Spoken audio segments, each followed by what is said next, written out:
One was powered by jet engines ripped from a Cold War bomber. Another burned fuel so thick it had to be heated to 200 degrees Fahrenheit before it could even be pumped into the engine.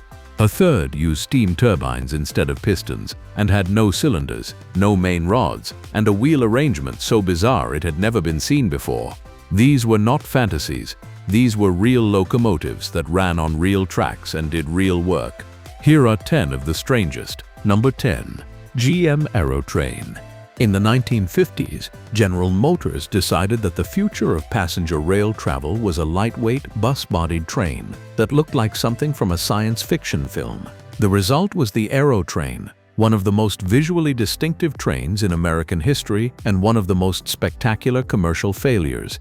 General Motors built 2 Aerotrain prototypes in 1955 at a cost of approximately $250,000 each. Each set consisted of a streamlined locomotive powered by a 1,200 horsepower EMD 567C diesel engine, the same type used in city transit buses.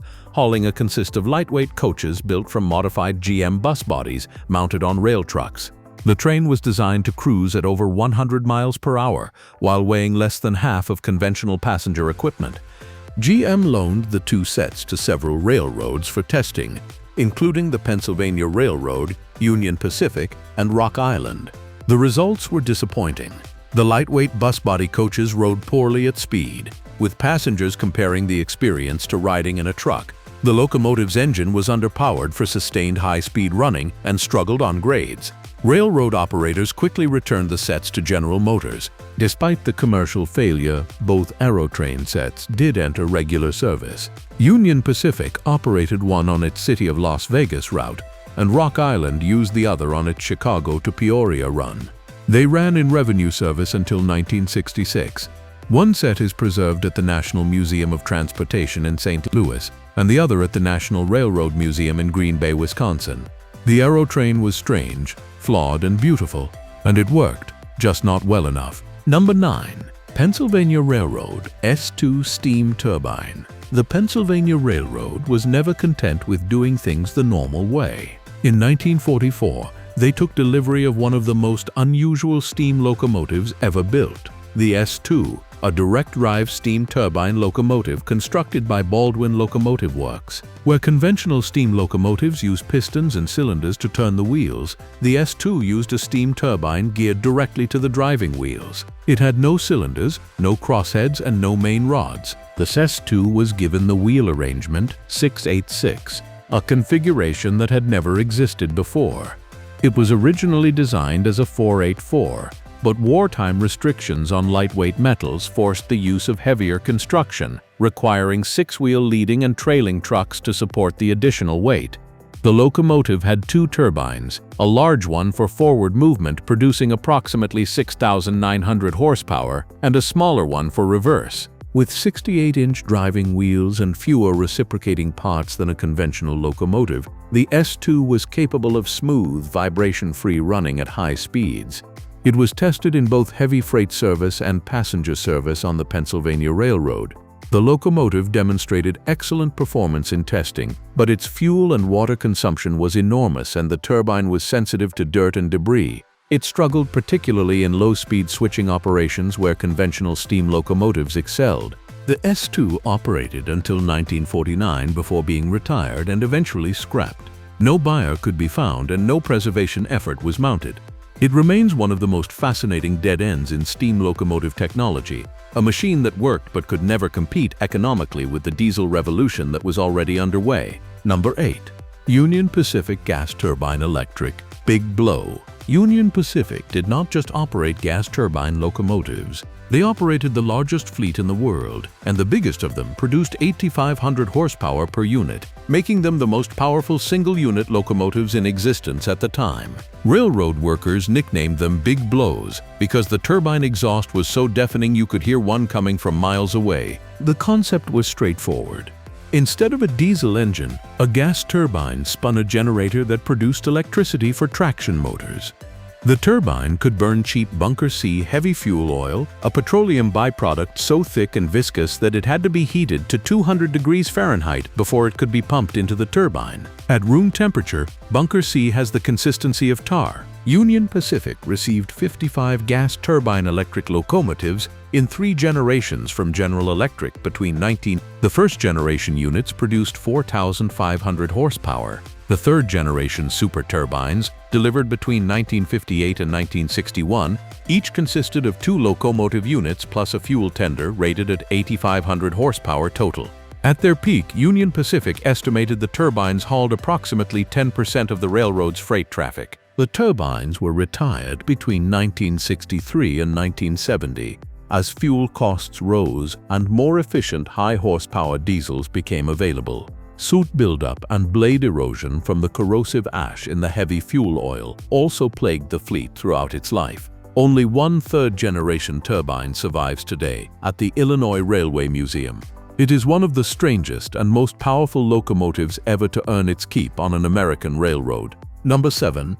New York Central M497 Black Beetle. In the summer of 1966, the New York Central Railroad built a jet-powered train in 30 days and set the American rail speed record that would stand for years.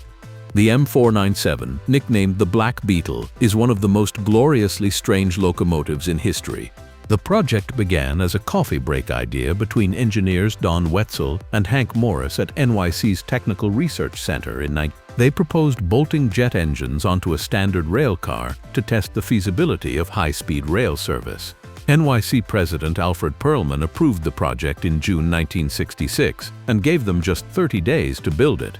The team took a standard Budd RDC-3 rail car, a self-propelled commuter coach powered by 2 275-horsepower Detroit diesel engines, and mounted 2 General Electric J4719 jet engines on the roof at the front.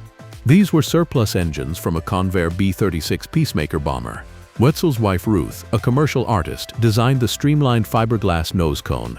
The 2 diesel engines were disconnected from the wheels but kept running to power the air brakes and electrical systems.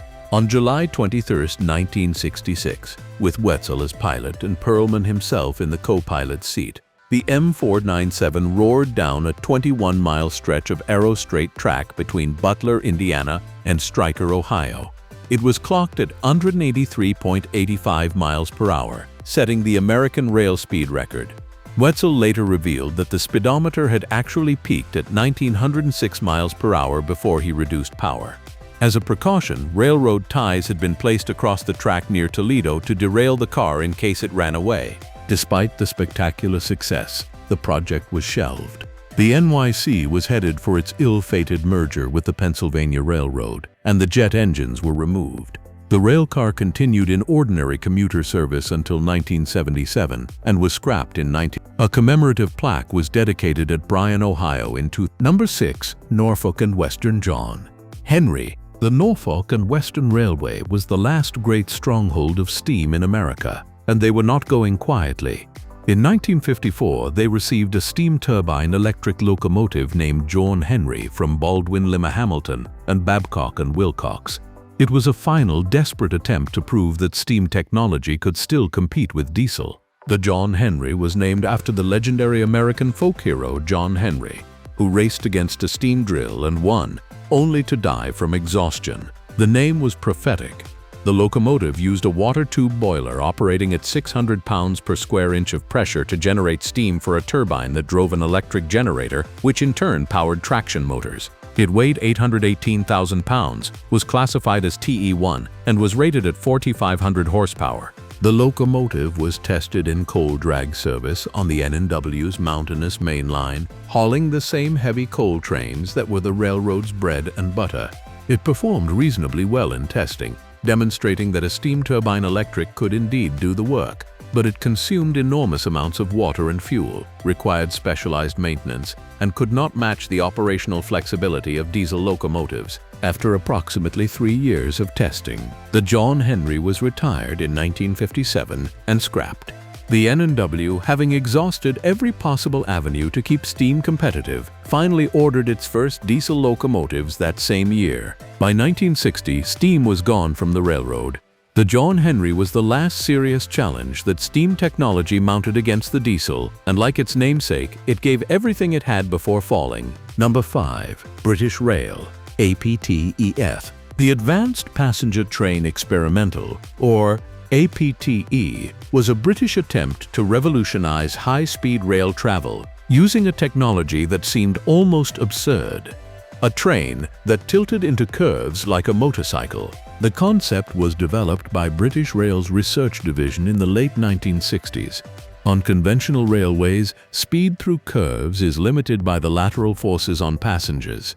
The APT solved this by tilting the passenger coaches inward on curves, allowing the train to maintain higher speeds without throwing passengers out of their seats. The APT-E prototype, powered by 4 Leyland gas turbines producing a total of approximately 3,000 horsepower, began testing in 1972 on the Old Dalby test track in Leicestershire. On August 10, 1975, the APT-E set a new British rail speed record of 152.3 miles per hour. The tilting mechanism worked exactly as designed, allowing the train to take curves at speeds 40% higher than conventional trains. The gas turbine power plant was smooth and powerful. The lightweight aluminium construction kept the weight down. On paper and on the test track, the APT-E was a triumph. But the transition from prototype to production proved disastrous.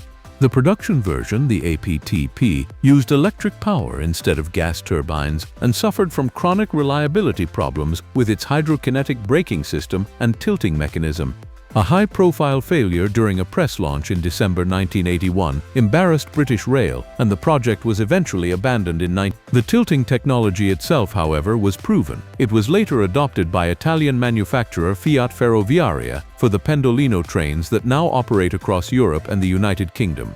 The APT-E actually worked perfectly. It was the production version that failed. Number 4. Soviet TE3 diesel locomotive. The TA3 was not strange in its technology. It was strange in its scale. The Soviet Union produced approximately 6,800 TA3 locomotive sections between 1953 and 1973, making it one of the most mass-produced diesel locomotives in history. It was the machine that dieselized the largest country on Earth. The TE3 was a twin-unit locomotive, with each section powered by a 2,000 horsepower diesel engine based on the Fairbanks-Morse opposed piston design that had been obtained through the wartime Lend-Lease program. The 2-unit set produced 4,000 horsepower and was designed for heavy freight service across the vast distances of the Soviet rail network. What made the TE3 extraordinary was its operating environment. These locomotives had to function in temperatures ranging from -50 degrees Celsius in Siberia to +45 degrees Celsius in Central Asia. They hauled freight across a rail network that spanned 11 time zones. The TE3 was not elegant or sophisticated, but it was brutally effective. It replaced steam traction across the Soviet Union in barely 2 decades and remained in regular service well into the 1990s, with some units operating even longer in industrial and secondary service. The TE3 proved that a locomotive did not need to be beautiful or innovative to be historically significant. Sometimes what matters is being tough enough, simple enough, and numerous enough to change an entire continent. Number 3. EMD DDA-40X Centennial. The EMD DDA-40X was the most powerful diesel locomotive ever built on a single frame, and it was strange by any definition. Each unit contained 2 complete 16-cylinder diesel engines producing a combined 6,600 horsepower. It was 98 feet 5 inches long, so enormous that the frames had to be fabricated by an outside contractor because they were too large for EMD's own factory. 47 Centennials were built exclusively for Union Pacific between 19. They were designed to replace the gas turbine fleet and match the enormous single-unit horsepower that Union Pacific had come to depend upon. The DDA-40X used a DD wheel arrangement, meaning each truck had 4 powered axles for a total of 16 drive wheels. The X in the model designation stood for experimental, as the Centennials served as testbeds for modular electronic control technology that would later be incorporated into EMD's -2 series. Each Centennial ran approximately 2 million miles before retirement in the mid-1980s. Despite excellent performance, the twin-engine configuration made maintenance complex and expensive. 13 survive today in museums and collections. Number 6936, the sole operating unit, was donated by Union Pacific to the railroading heritage of Midwest America in 2022 and has been returned to operation. The DDA-40X was a locomotive that asked, what if we just put two engines in one frame, and made it work? Number 2. French TGV-001 prototype. Before the TGV became synonymous with sleek electric high-speed trains, France built a gas turbine prototype that looked like nothing else on rails. The TGV-001, completed in 1972, was powered by two helicopter gas turbines producing a total of approximately 4,400 horsepower. It was France's first step toward the high-speed rail network that would eventually become the envy of the world. The TGV-001 was designed with a power car at each end and 3 articulated passenger coaches in between. The articulated design, where adjacent coaches shared a common bogie at the connection point, reduced weight and improved stability at high speeds. On December 8, 1972, the TGV-001 reached 318 km per hour, roughly 180 miles per hour, setting a new world record for a train on conventional track at the time. However, the 1973 oil crisis made gas turbine propulsion economically unsustainable. France pivoted to electric traction, and the production TGV that entered service in 1981 between Paris and Lyon was fully electric. The gas turbine prototype had proven the critical engineering concepts, particularly the articulated train design and the aerodynamic principles that made the electric TGV possible. The TGV-001 ran test services until 1978 before being retired. It is now preserved at the Cité du Train National Railway Museum in Mulhouse, France. Without the strange gas turbine prototype, France might never have built the electric TGV that now carries over 100 million passengers per year and holds the conventional rail speed record of 574.8 km per hour, set in 2007. Number 1. Union Pacific Experimental Coal Turbine.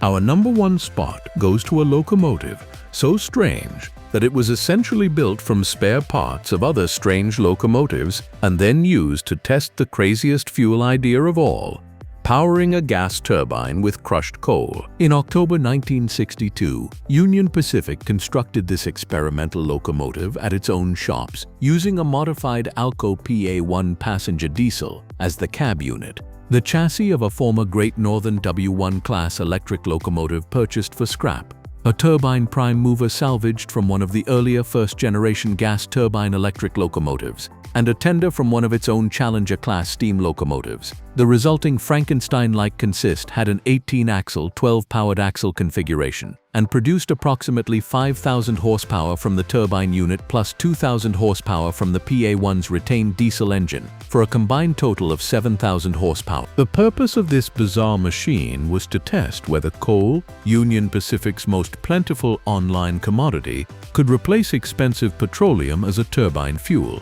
Pulverized coal was fed into the gas turbine as a powder, and the turbine actually ran on it. The locomotive moved under coal turbine power and hauled real freight trains, but the problems were severe.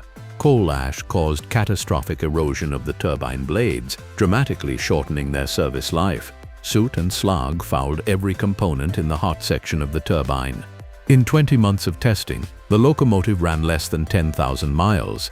The project was declared a failure in 1964, and the locomotive was retired. It was the ultimate expression of Union Pacific's relentless search for maximum power from unconventional sources. It was strange, impractical, and short-lived. But for a brief moment, a locomotive powered by burning coal in a gas turbine actually hauled freight trains across the American West. That alone makes it one of the most remarkable machines in railroad history. If you enjoyed this video, hit that like button, subscribe to the channel, and drop a comment below telling me which strange locomotive blew your mind the most. I will see you in the next one.